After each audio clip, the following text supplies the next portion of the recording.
Bismillah, alhamdulillah, wassalatu wassalamu ala rasulillah, wala hawla wala quwata illa billah. Apa sebenarnya prinsip penting yang perlu dipegang oleh seorang pengusaha muslim?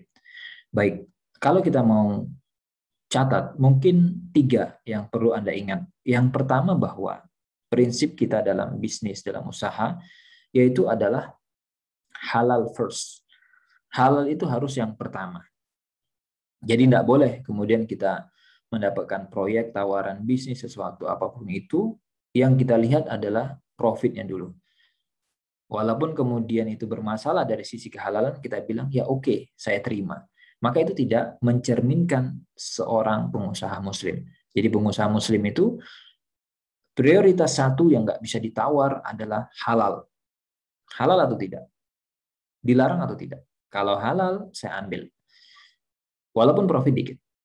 Nah, bagus, syukur-syukur kalau halal profitnya gede, gitu ya. Tapi kalau kemudian tidak halal profitnya gede, ya mohon maaf saya tidak bisa terima.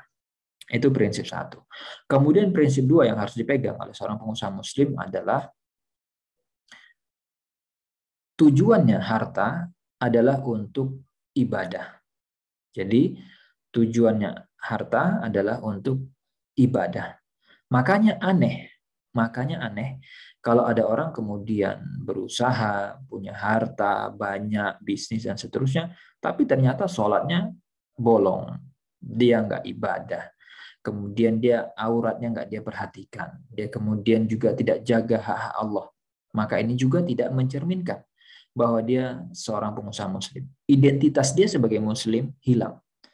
Jadi tujuannya kita hidup itu untuk ibadah. Jadi hidup untuk ibadah, bukan hidup untuk makan.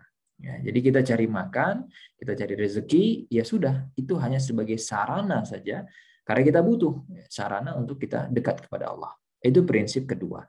Dan prinsip ketiga yang kita harus pegang adalah sedekahkan harta. Jadi rezeki yang kita miliki sebenarnya adalah yang akan ikut bersama kita ketika kita wafat, ketika kita meninggal, itu adalah sesuatu yang kita berikan, sesuatu yang kita sedekahkan.